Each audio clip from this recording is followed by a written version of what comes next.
बच्चों last term पर हम लोगों ने मॉलिक्यूलर बेसिस ऑफ हेरिडिटी में डीएनए आरएनए के बारे में पढ़ गया था, उनके डिफरेंस, उनके फॉर्म्स, उनके टाइप्स और ट्रांसक्रिप्शन, ट्रांसलेशन, डुप्लीकेशन या रेप्लिकेशन, ये सारी चीज़ों को हम लोगों ने डिस्कस कर लिया था। ये मोस्ट इम्पॉर्टेंट है।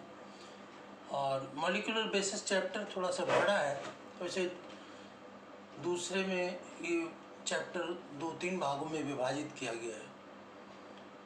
तो इसमें अब उसी के आगे हम लोग पढ़ते हैं आज जीन्स कितने प्रकार के होते हैं, जीन के प्रकार कितने होते हैं। मॉलिक्यूलर बेसिस ऑफ हेरिडिटी के अंतर्गत उस चैप्टर में जीन्स कितने प्रकार के होते हैं। तो जीन्स के बारे में पढ़ते हैं। Types of genes. Genes are of 6 type. Gene जो होते हैं वो 6 प्रकार के होते हैं। अब ये 6 प्रकार के जीन्स कौन कौन से होते हैं और इनके कार्य क्या होते हैं, इसको हम लोग पढ़ते हैं। जीन्स के प्रकार और उनके कार्य, कौन सा जीन क्या कार्य करता है, इसको हम लोग डिस्कस करते हैं। तो ये सबसे पहला देखेंगे हाउस कीपिंग जीन्स या कंस्ट्रक्टिव जीन्स।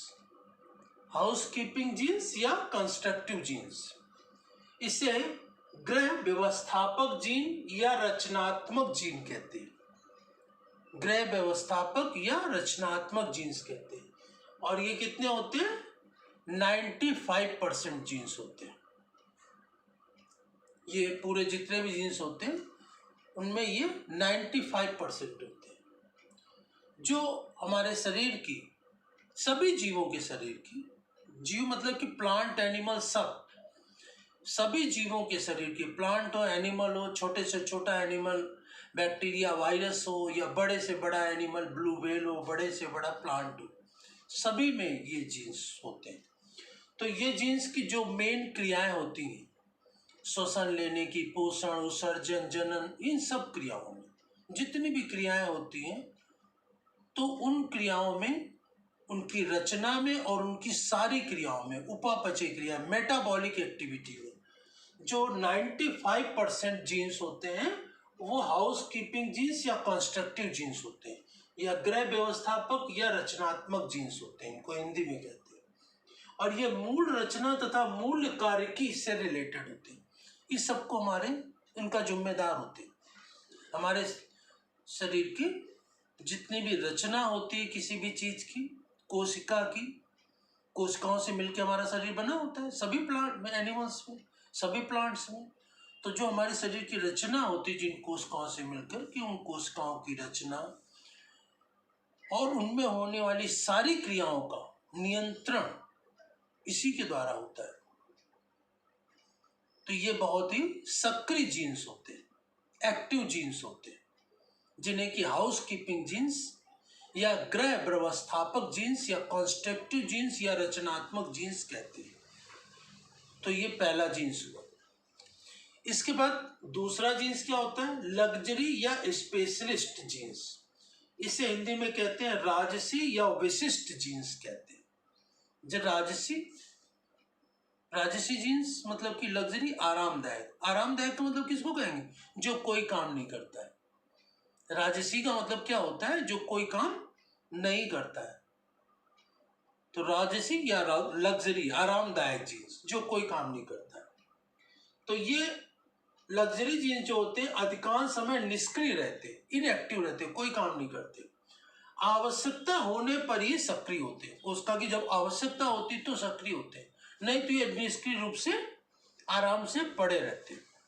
तो ये लग्जरी या राजसी जीन्स होते हैं। इसके बाद तीसरा आता है कंट्रोल जीन्स या नियंत्रण जीन्स। कंट्रोल जीन्स या नियंत्रण जीन, जैसे कि इसका नाम है, नियंत्रण या कंट्रोल जीन, मतलब कंट्रोल करना या नियंत्रण करना, नियंत्रण किसी भी चीज पर। तो शरीर में होने वाली रचना, जितनी भी क्रियाएं होती हैं, उपापचय क्रियाएं होती हैं, उन सब पर इसका नियंत्रण करना इस जीन का काम होता है। तो ये नियंत्रण जीन्स होते हैं। तो संरचनात्मक जीन की अभिव्यक्ति का नियंत्रण करती है। संरचनात्मक जो जीन्स होते हैं, जैसे नंबर 1 था कंस्ट्रक्टिव जीन संरचना तो उसका जो नियंत्रण की अभिव्यक्ति होती है, उसका जो रिप्रेजेंटेशन होता है, अभिव्यक्ति या रिप्रेजेंटेशन का जो नियंत्रण होता है कंट्रोल जीन के द्वारा होता है। ये कंट्रोल जीन 4 प्रकार के होते हैं। कौन कौन से? रेगुलेटर जीन्स या नियामक जीन्स। नंबर 2 ऑपरेटर जीन्स या प्रचालक जीन्स। नंबर 3 प्रमोटर जीन्स या संरचनात्मक जीन्स। नंबर 4 टर्मिनेटर जीन्स या समापन जीन। ये 4 जीन्स होते हैं। तो कंट्रोलर जीन जो होते हैं, नियंत्रण जीन, संरचनात्मक जीन की रिप्रेजेंटेशन का उसका नियंत्रण करते हैं, और ये 4 प्रकार के होते हैं। तो रेगुलेटर जीन्स या नियामक जीन्स क्या होते हैं? ये रिप्रेसर प्रोटीन या दमनकारी प्रोटीन का संश्लेषण करते हैं। दमनकारी प्रोटीन या रिप्रेसर दमनकारी, दबाने वाले, रिप्रेस माने दबाना, दमनकारी, उसको नष्ट करने वाले चीज, प्रोटीन का निर्माण इनके द्वारा होता है। रेगुलेटर जीन्स या नियामक जीन्स के द्वारा रिप्रेसर प्रोटीन या दमनकारी प्रोटीन का संश्लेषण इनके द्वारा होता है। नंबर 2 ऑपरेटर जीन्स, ऑपरेट करना मतलब उसको संचालित करना, ऑपरेट करना, और इसको हिंदी में कहते हैं प्रचालक जीन्स।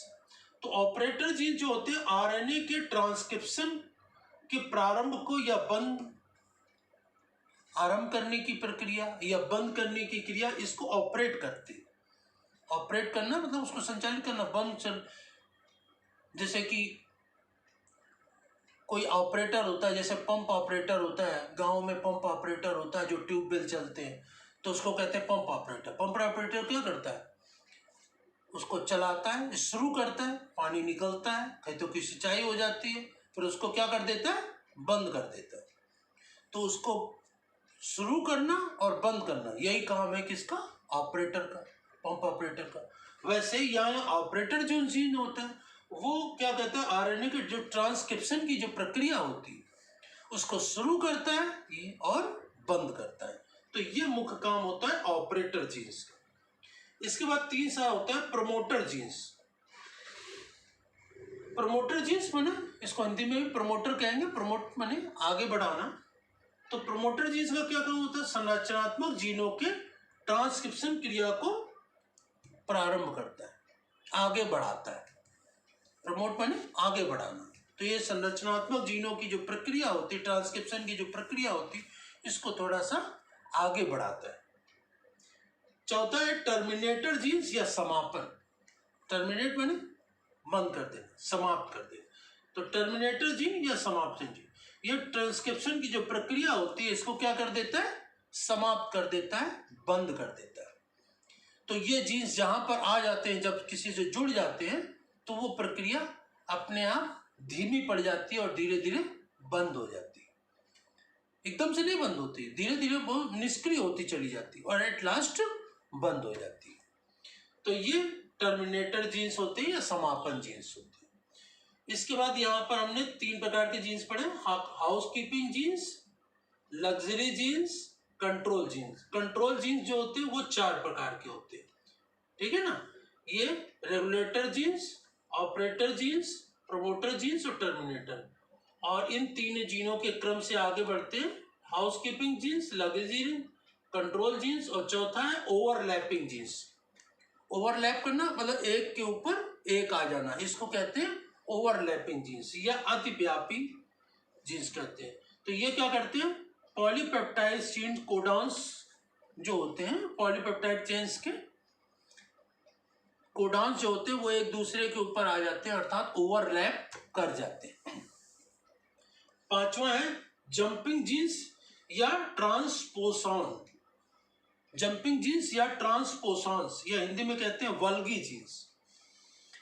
ये क्या करते हैं? न्यूक्लियोटाइड का जो सीक्वेंस होता है, न्यूक्लियोटाइड की जो सीक्वेंस होता है, न्यूक्लियोटाइड मतलब कि adenine, guanine, thymine, cytosine, pentose, sugar, phosphoric acid, ये सब मिल करके एक यूनिट बनाते हैं जिसको हम न्यूक्लियोटाइड कहते हैं। इसको हम स्टार्टिंग में बता चुके हैं न्यूक्लियोटाइड क्या होता है। तो न्यूक्लियोटाइड का जो सीक्वेंस होता है वो अपना स्थान लगातार बदलते रहते हैं। जैसे कि इसका नाम है जंपिंग जीन्स। जंप माने जंप कर करके अपना स्थान बदलना। तो जीन्स क्रोमोसोम पर स्थित होते हैं और ये जीन्स क्रोमोसोम पर जंप कर करके, उछल करके अपना स्थान बदलते रहते हैं। तो इसको हम जंपिंग जीन्स या ट्रांसपोसॉन्स जीन्स या वल्गी जीन्स कहते हैं। इसमें न्यूक्लियोटाइड जो जीन्स होते हैं अपना स्थान बदलते रहते हैं। और इसकी जो खोज की थी वो किसने की थी? मैकक्लिंटॉक ने की थी। मैकक्लिंटॉक ने कब की थी इसकी खोज?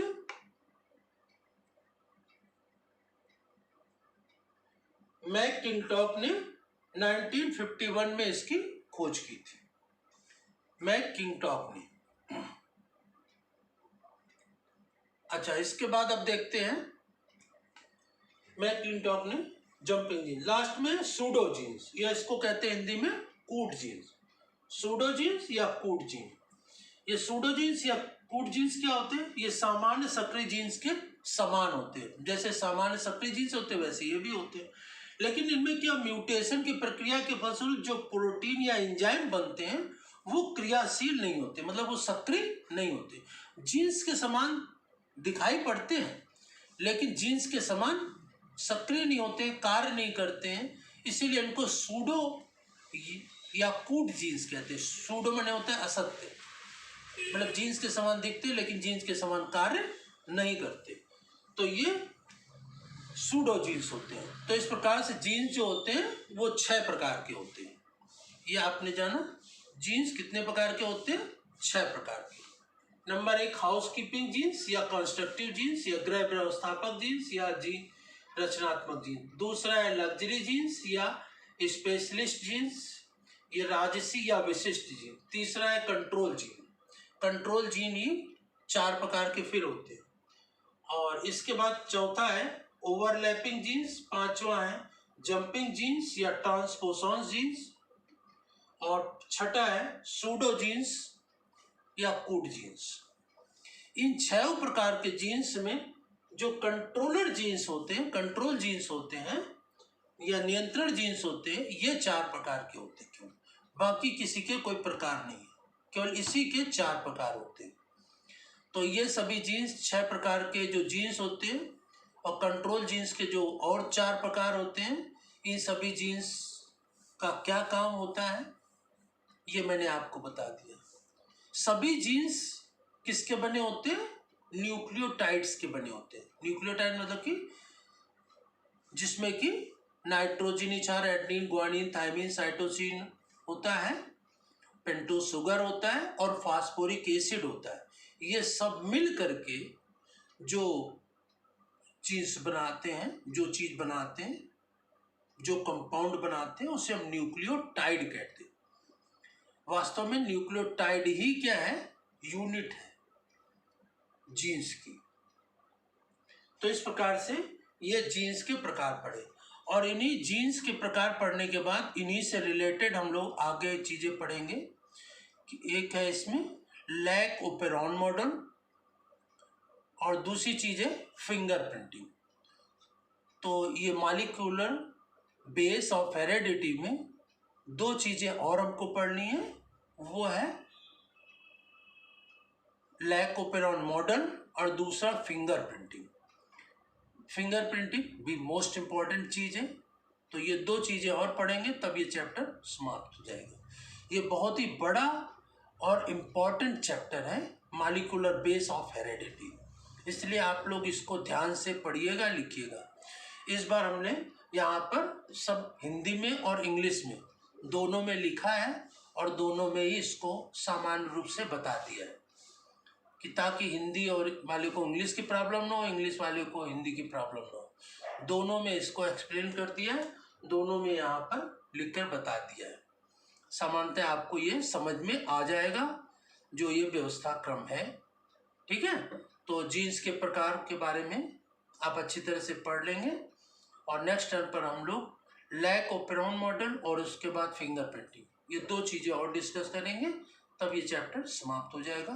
काफी बड़ा और मोस्ट इम्पॉर्टेंट चैप्टर है, कंपटीशन में ये भी बहुत आता है और बोर्ड एग्जामिनेशन में भी ये चैप्टर बहुत पूछा जाता है। धन्यवाद।